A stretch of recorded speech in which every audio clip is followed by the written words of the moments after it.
IVM.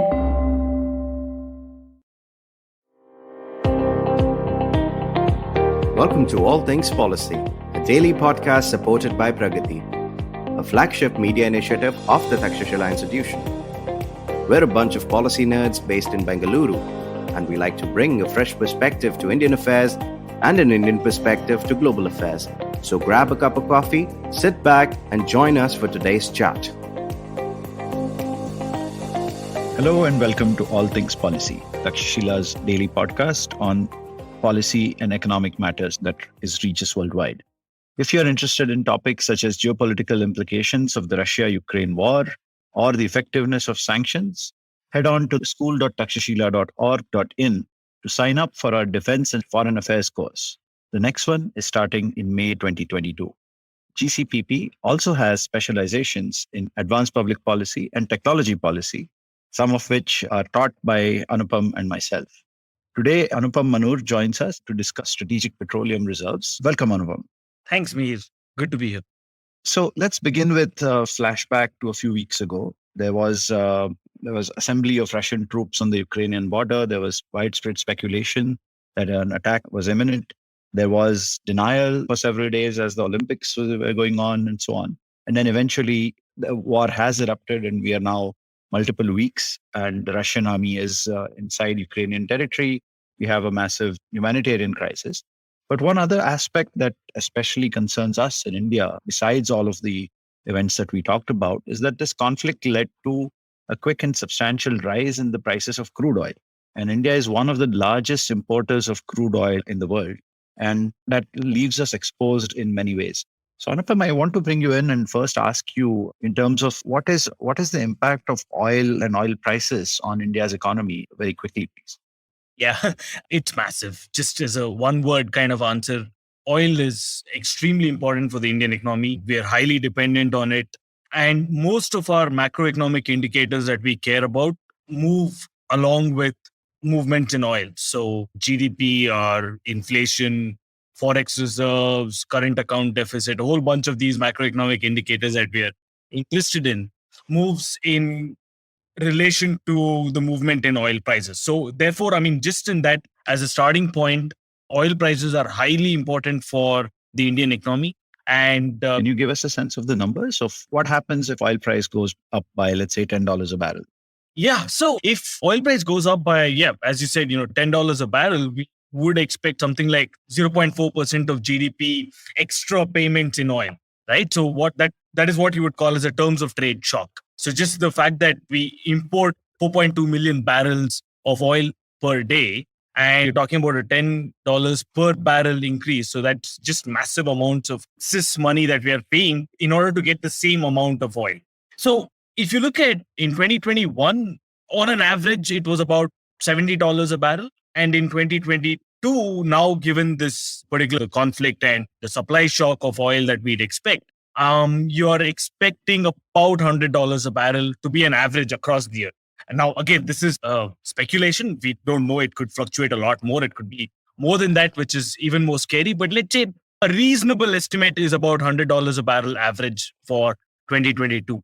So that's about $30 a barrel average increase, which can lead to just at the beginning about 1.2% of GDP that we're paying out to get the same level of oil for us. So that is not small numbers. 1.2% of GDP is massive, as you can readily imagine. Yeah. In fact, like to ask you that question, 1.2% of GDP is what is our tax ratio? Tax as a proportion of GDP, for example. It's not like 50% of our GDP is not taxes for sure.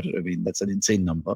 So I would imagine that in terms of government's own revenue or Indians' ability to pay, this 30% increase in the price of any commodity year over year can be a big deal. It is, yeah, correct. And this has deep implications for the rest of the economy. So when we say current account deficit is just one aspect of it, and ordinary people say, why do I care about the current account deficit? But what it means is that this passes through the rest of the economy. So firstly, of course, which everybody can relate to is that when you fill in oil in your scooters and bikes and cars, etc., you'll be paying that much more per liter. So that obviously matters. But also inflation, oil is an essential commodity in every other aspect. right? So whether it is consumers, ultimately, even if you're buying food, vegetables, they have to be transported from one place to another. And that essentially means that if the cost of transportation goes up because of more expensive oil, then the cost of vegetables will also go up. So this way, I think it can have a significant impact on inflation as well. So again, let's delve a little bit into numbers if you don't mind. We are at about 5.6% CPI inflation right now. And that's to be expected. So at about $70 a barrel, you can expect about about 5%, 5.5% as the norm for inflation. And if you look at, an increase to about $100, you will see quite a significant increase. The guess as of now is about 1.2% increase in inflation. So if our retail inflation goes up to 6.2, 6.5, 6.6%, that can be quite significant for people. Now, who will ultimately bear this cost is an important conversation as well, whether it's going to be the end consumer, which is, as I said, that's inflation.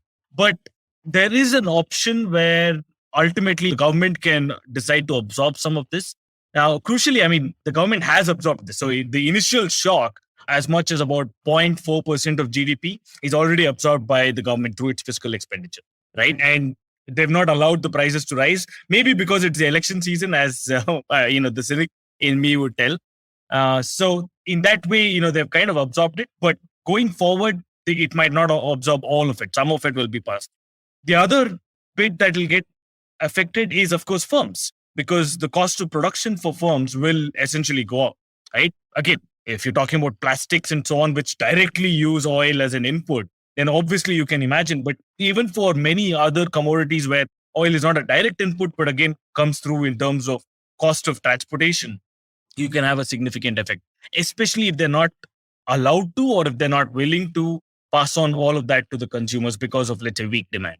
That's interesting that you say that. And India is not new to an oil price shock. If I remember correctly, back in the early 90s when the Gulf War erupted, there was a massive shock in oil prices and it went up dramatically and it impacted Indian economy. And part of it was also led to the reforms in some sense. But there have been subsequent oil shocks as well. Every time there has been either a war or some other kind of geopolitical conflict or a standoff, it has led to the international price for oil rising rapidly, and India had to devise ways to tackle it. So one of the ways many countries tackle commodities on which their economies are dependent is by having strategic reserves. I mean, I know, for example, India has strategic reserves of food that kind of protects our economy and our population against a shock in food prices or against low productivity in agriculture due to whatever reason. But is that something that India does with respect to petroleum? I believe you referred to this as Strategic Petroleum Reserve. Can you tell us a little bit about how the Indian government does this? Yeah, so India actually has strategic petroleum reserves, and it was about 2003 that we initially started talking about maintaining strategic petroleum reserves, and it took quite a while for it to manifest and for it to be implemented. We're still not fully there, but there is an active amount of reserves that we have.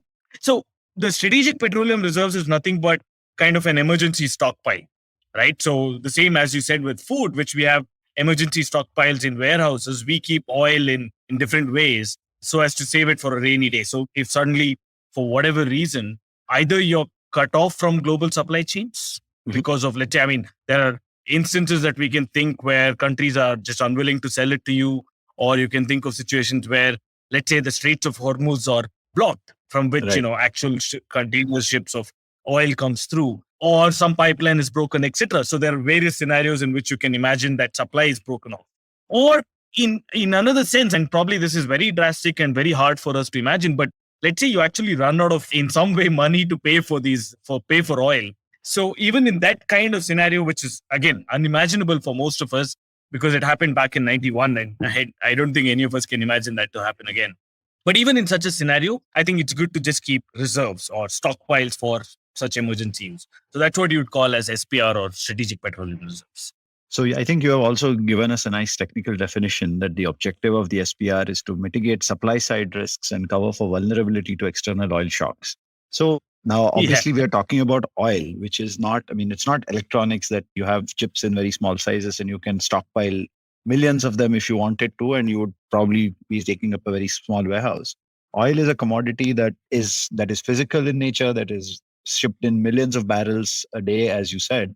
So it brings to mind and a question that what is, it's easy to imagine Forex reserves running into billions of dollars. It's essentially a number in a bank account or a set of bank accounts somewhere. But it's hard to, in my mind, to picture what a strategic petroleum reserve would look like. Can you tell us about what it actually physically might look like or where it is kept and so on? Yeah, that's actually fascinating. I mean, when I started doing research on this, I mean, that's the first kind of question that comes to you, right? Because you want to think of how can you actually store physical oil as against any other aspects of strategic petroleum reserves where, for example, I mean, you could get into a contract with another country where they will provide to you in emergencies times, or purely to mitigate some parts of financial risk, you can get into futures contract, etc. But all of that is still intangible. But there is a massive amount of tangible reserves that are held by countries as well. And different countries do it differently depending on the kind of geography they face, depending on the kind of, various kind of geographical and climate constraints they face. India and the US, interestingly, decide to keep actual physical oil in underground caverns. So you can imagine these huge kind of artificially dug up caves deep into the earth. And what we do is actually fill that up with salt. The walls of the caves are actually lined with salt such that it actually stops from evaporation. And then you fill that with oil. So we have 3 such sites in India: Mangalore, Poddur, and Vishakhapatnam. So we have 3 actual physical sites where we store. Now, other countries decide to do it in different ways. I mean, Japan and Korea, for example, because it's more volatile, right? I mean, the prone to earthquakes. Japan especially is prone to earthquakes. They can't keep underground caverns. So what they've done is offshore sites, these islands filled with massive tankers filled with oil, right? So, so different countries do it in different ways. Yeah. That's incredible. I mean, this is interesting because as an economist, Anupam, you are used to using economic tools, as you mentioned, futures contract and other terms that allow you to secure supply of particular commodities.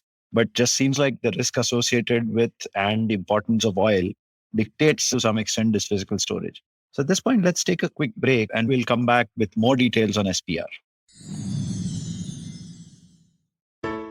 Hey, it's been another great week on the IVM Podcast Network. On This Round is on Me, Gauri is joined by none other than Vidya Balan, who talks about her debut Bengali film, her love for acting, and her journey as an actor so far. Speaking of Gauri Devidiyal, she sits in for Varun on Think Fast with Suchita this week. Gauri, as you know, besides being an avid podcaster, is a restaurant and co-founder of Food Matters. She discusses everything that has happening in the F&B space and how the pandemic has affected their business.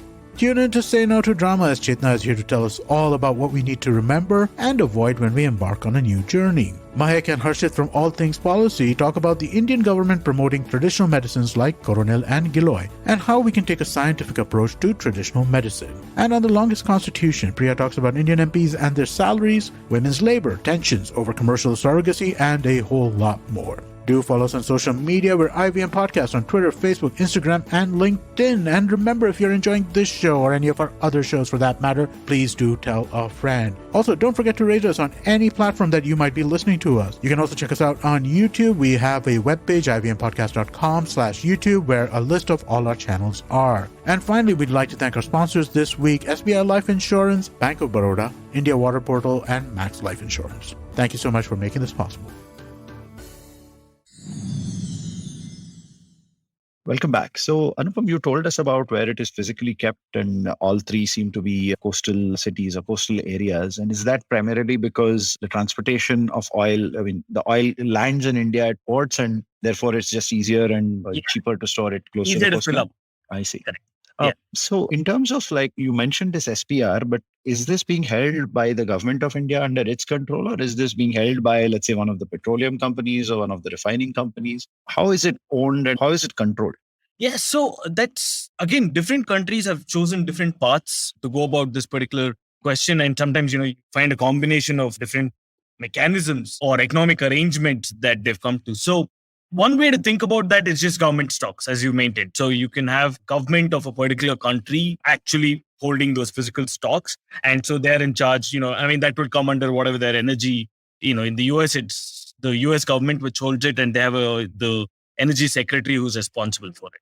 Right. So it is owned by the state, it's financed through the budget, your annual budget, etc. And it's And this is usually just held for pure emergency purposes. And I'll come to this idea that, you don't need SPRs only for emergency.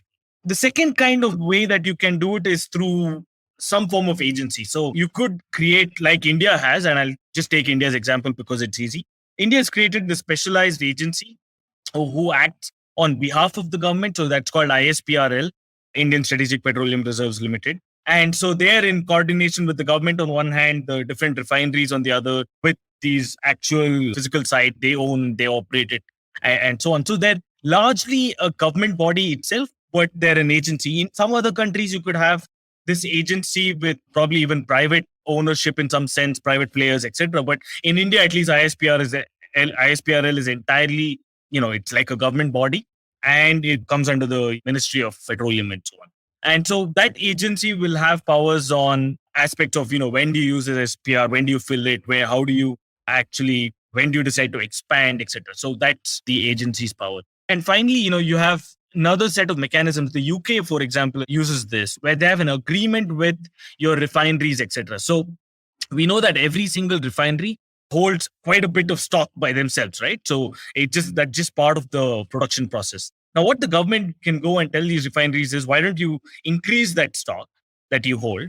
But more than 60% of that increased stock will have to be just for emergency purposes. You cannot use it. You use the rest 40% for daily operation needs, or whatever some such proportion, which I'm not aware of. But essentially, that's how it works. So the refinery will hold that kind of petroleum reserves on behalf of the government, and they can't touch it for other purposes. And yeah, there's some countries which can do a combination of these things, etc. Understood. So give us a sense. I'm curious now that you mentioned that it has such a huge impact on inflation. It has such a huge impact on industry and consumers. What is the size of India's reserves? Yeah. So this is a bit tricky question to answer. So let me first give you a straightforward answer, and then I'll give you my cynical take on this. The straightforward answer is that India has about 74 days worth of oil imports, right? So usually, you can look at the amount of reserves that you have in metric tons, etc., but that runs in millions, and that's not a number that is easily relatable by most of us, right? So I prefer to use, how many days of oil import cover can it give? So this 74 days, you mentioned the 74 days of reserves, but you said this is the easy one, and then there is a more complex and cynical view of looking at the 74 days worth of reserves. Tell us about that. So India, of the 74 days, so 10 days is actually kept in that underground reserves that I said. That equals to about, 5.3 million metric tons or something of that sort. That's kept in underground reserves for emergency purposes that you can draw in those 3 sites that I said. Now, the other 65 days, which is like the bulk of it, 90% of it, is actually held by refineries. Now, the problem with that, the cynical aspect of this comes through when we don't know for sure how much of this is part of the refinery's normal operating stock that it has, the inventory that it has, and how much of that is completely, entirely designated for government use for emergency purposes. Now, my suspicion is that, and it will remain a suspicion because there's no way to get data. And I've gone to great lengths to try and get this data. I've tried to speak to ISPRL themselves. I've tried to write to the petroleum minister. We've done all of that, but they're very opaque about this. They don't like divulging this data at all, which I have issues against. I think this should be a lot more transparent mechanism with accountability built in, because these are reserves which is important for national security, right? But just because it's important for national security doesn't mean it has to be shrouded in secrecy and so on. We have, for example, the world knows exactly how much forex reserves we have, in what kind, where do we keep it. RBI publishes all of that on a week-to-week basis. So there's no reason why we should be so secretive about petroleum reserves, right? But anyway, that's, I think, a small diversion at this point. So I should say, Anupam, that you're not a fan of sealed envelopes, it looks like. Yeah, not at all. Yeah. But not at all. Yeah. So that 65 days worth, we don't know how much of that is designated for emergency purposes. And that is crucial in this, right? So that is the first part of secrecy. And secondly, we have no clue where are these things, which refineries are holding them. Is it all of the private, whatever government-owned enterprises? Is it IOC, for example, HPCL, etc.? Do all of them own it? Where is it held? In which parts of the country? How? And most importantly, in a time of emergency, how will this actually be mobilized? The answer is simply we don't know. I just hope somebody knows it. And it's not just, fibbing. I just hope somebody knows it. Now, the reason why you would want to fib as well is that India wants to be a member of IEA, which is the International Energy Association, etc., who dictates or who is a global kind of coordinating body on strategic petroleum reserves, apart from other things. And so if you have to be a member of this IEA, then you will have to have at least 90 days worth of reserves. And so we are trying to get towards this 90 days worth of reserves. So we actually say that we have 87 days worth of reserves. By the way, we lie, of which 12 days is just purely capacity that we've planned. It's purely in the imagination stage at this moment. And yet we count it, if you look at press releases, we actually say we have 87 days worth, which is completely, 12 days is in our imaginations. So that's interesting you say that. I think the other aspect of it is that India is one of the larger importers of oil world over. We are a large country with a large population and with a significant dependency. So it's not the same as, for example, a Singapore or a South Korea with a much smaller population. Even though their per capita oil usage may be higher than ours, just the sheer numbers mean that it's very difficult for us to kind of do this. So one question then is, let's presume that you are reasonably accurate about like the government holding some sort of control, whether it's held in the government's own stocks or whether it's held in an oil marketing company stock or whether it's held by private players. Given that the word strategic is in the name of SPR, presumably the government controls its use. Has it been made public? How well do you know what is the situation under which an SPR can be used for petroleum? Yeah, so that's another aspect of this entire SPR process, which is completely shrouded in secrecy. We don't know. We don't know when can we use it, who has the authority to, for example, pass an ordinance or whatever law to draw down upon this or pass an order to draw upon our SPR, and what are the conditions under which we will actually use that SPR. So the big question, for example, is right now when oil prices are supposed to be at 100, do we use it now? We don't know. Do we use it when it touches 1.5? Do we use it when it touches 110, 120, 125? We don't know, right? And I think that uncertainty leads to a lot more trouble to the economy than whatever is supposed to be secrecy, right? So I think we should have clarity about this as well. Let's draw from the US, for instance, right? In the US, there are very clear guidelines on when do you use the SPR, who passes such an order, etc. So they're very clear, right? It's the president of the United States, along with, I think, the energy secretary who has the power to say, yeah, we will draw down upon our strategic petroleum. And they've done it about 2 or 3 times in the past. That's a very clear thing. And they've defined conditions under which you use it. So the president has to pass an order which says that this is an emergency situation in which there is a significant kind of reduction in supply for a particular duration, not just 1 or 2 days of interrupted supply, which can happen because of various reasons, right? Sometimes technical flaws can lead to 1 or 2 days disruption. So this is not that, right? This is a sustained reduction in supply. Or it's that for whatever reasons, prices have gone up. It could be because of, even cartelization, a whole bunch of things, right? Or it could be you're convinced that whether it's short term or long term, the price hike is significant enough to cause severe kind of disruption to the economy or have a really significant adverse impact on your economy. So there are 2 or 3 guidelines. I'm sure it is better defined internally, and that's fine, right? You don't have to give that specific thing that only if it impacts inflation by 3% should you release it. That's okay. That can be internal, but at least there are these guidelines which you can use. And in India, we just don't have that, which we should form. One of my recommendations is that we should have very clear guidelines on who issues that order, when do we use it, under what circumstances, how much do we release, how much do we still keep for, fail-safe purposes for down the road. You might think 100 is bad, but what if it reaches and release a bunch of SPR now? But what if it touches 130, 1 month from now? So that's the question. What I'm hearing you saying is essentially that the name strategic in Strategic Petroleum Reserves has a specific meaning. It means that it's for strategic purposes and it's not for day-to-day operations or bringing the price of petrol down because some event is happening in the world and that's pushed the price up temporarily. The thought process behind the whole SPR is really strategic, not tactical in nature. So the idea being that because we have it for a multiple numbers of days period and we have a limited amount of it, the emergency situation has to be such that it meets a certain set of criteria for that reserve to be released, for that reserve to be utilized, because using it willy-nilly to kind of without a framework of defining how it is to be used can lead to abuse or irresponsible use of the reserve, which itself is small in size compared to what a lot of experts seem to believe.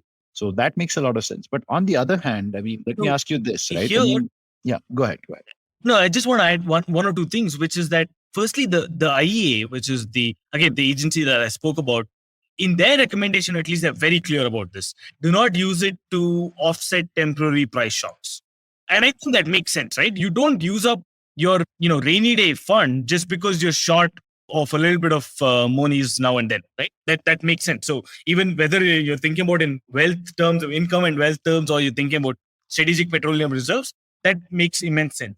But second, there's one or two problems with not having well-defined criteria, right? Then it becomes a political thing. Whether when you release it or not release it becomes political by nature. So there can be situations in which, if the opposition is clever enough, they can start demanding the rise of SPR when the oil price goes up, because or you can very readily imagine elections are around the corner, petrol prices are really high. Let's say, forget about the current situation of geopolitical risk. In any case, you could have just an increase in petroleum prices, and as some politician Johnny comes around and says, I'm going to release this much SPR. You don't want that to happen at all.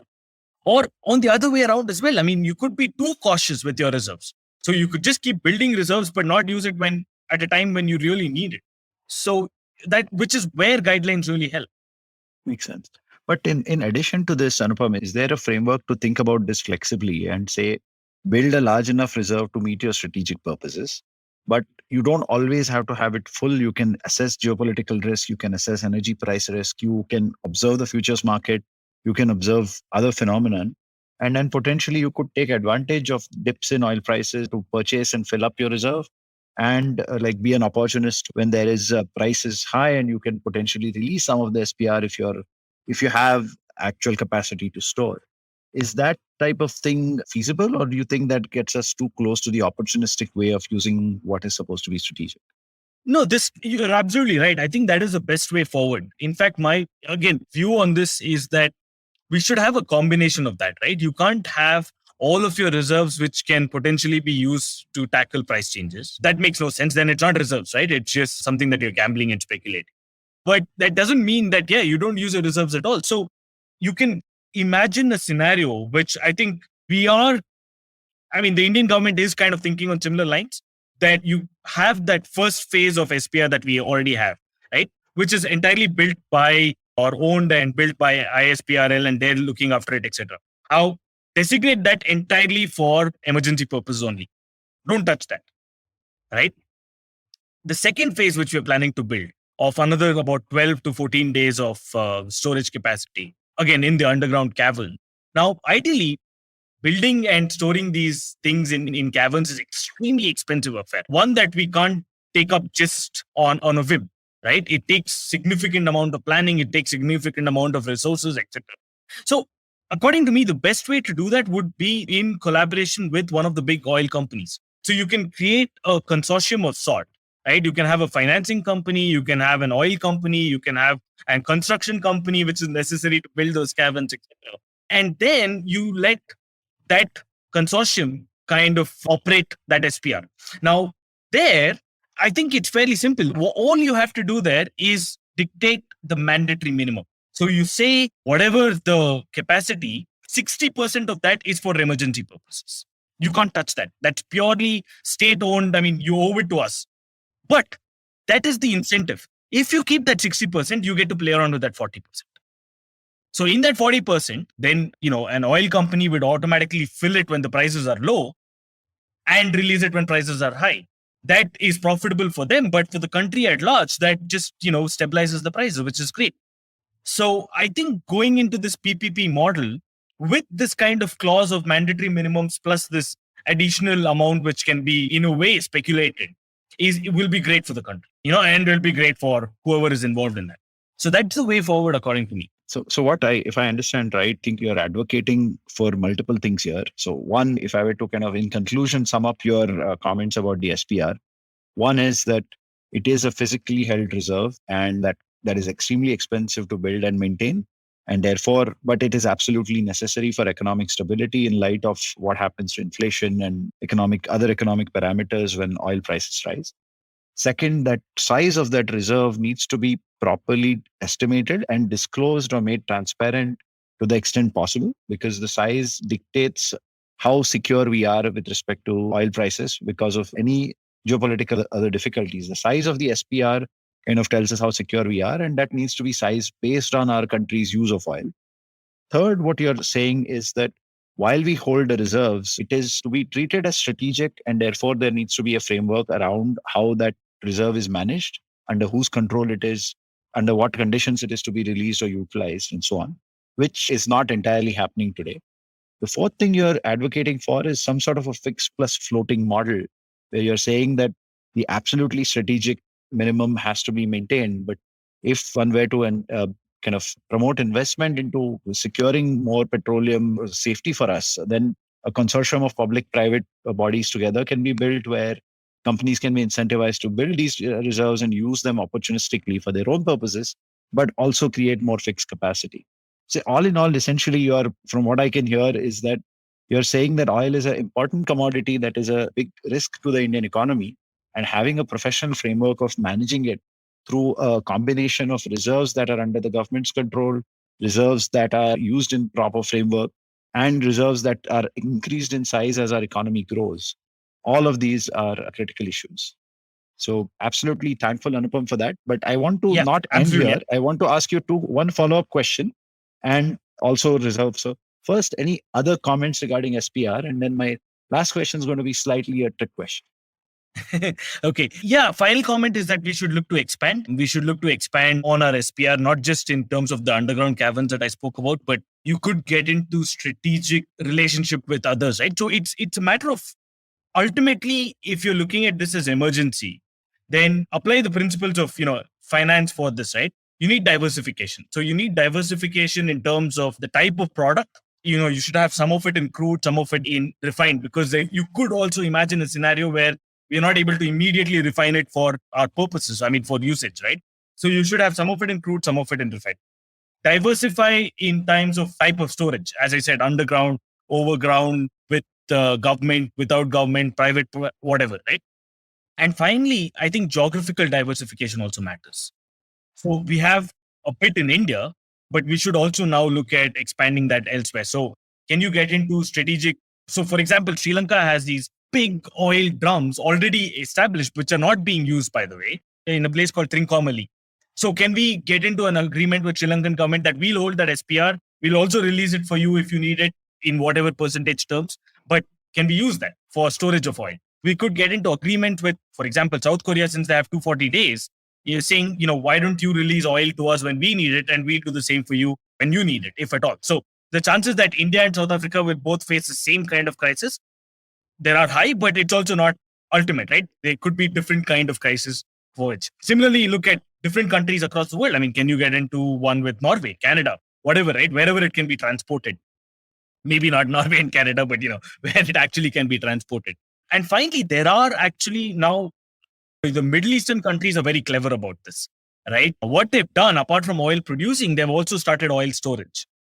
So Oman, for example, has these huge oil storage facilities in a place called, I forget. Smarka, I think, is what you... Yeah, Ras Markaz, right? So, it can be stored there, or Fujairah in the UAE. So there are places where you can actually hold oil in other countries, right? And so you can have that agreement. So it's about diversification, right? None of this on its own is a good solution or complete solution. You need to diversify. So yeah. Thank you, Anupam, for that. I think you have provided a great kind of insight into SPR and how de-risking oil against any kind of shock, whether it's political, whether it's economic, whether it's a war situation, whether it's even a virus that prevents ports from operating for several days. There could be any events that take place. So Anupam, thanks again for that. And you anticipated my trick question about the offshore storage and the de-risking. So special kudos to you for that. But everyone who's listening in, thanks for listening in. And again, a quick reminder that if you're interested in topics like the Strategic Petroleum Reserve and the economics of it, if you're interested in geopolitical risk and events like the Russia-Ukraine war, if you're interested in how to learn how to think about defense and foreign affairs or technology policy or public policy, the Takshashila Institution in Bangalore runs regular graduate certificate programs. The next cohort is starting in May 2022. Applications are now open and will be accepted until April 30th. So do go head on over to school.takshashila.org.in and learn more about these courses. Thanks, everyone. Bye. Thank you so much. If you liked our show, don't forget to check out other interesting podcasts on the IVM network. You can tune into them on the IVM Podcast app, ivmpodcast.com, or wherever you listen to your podcasts. You can also follow IVM on social media. The handle is @IVM Podcasts on Twitter, Facebook, and Instagram. And hey, if you'd like to dive into Takshashila's research on technology, strategy, and economic affairs, check us out at our Twitter handle @TakshashilaINST or our website takshashila.org.in.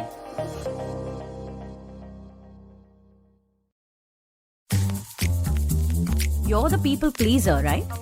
Or then desperately seeking the one? Oh wait, you're the one who doesn't think they're ever good enough. So much drama. And for what? Is it doing you any good? Listen to me. I'm Chetna, your favorite positive action coach. Yes, I'm the one who has been dropping all those truth bombs on every episode. Oh no. And it's time you learn to say no to drama. That's also what my podcast is called. And a new episode is out every Monday and Wednesday on the IVM Podcast app, website, as well as all major podcasting platforms. Remember the days when our granny used to narrate once upon a time stories? Let's bring back the good old days of moral stories with Storytime Tamil. Hi, I am Ravishankar Balachandran, host of Storytime Tamil podcast. I would like you to entertain and educate your children with stories from Storytime Tamil. Tune in to the new episode sharp at 7 p.m. every day on IVM website, IVM podcast app, YouTube channel, or wherever you get your podcast from.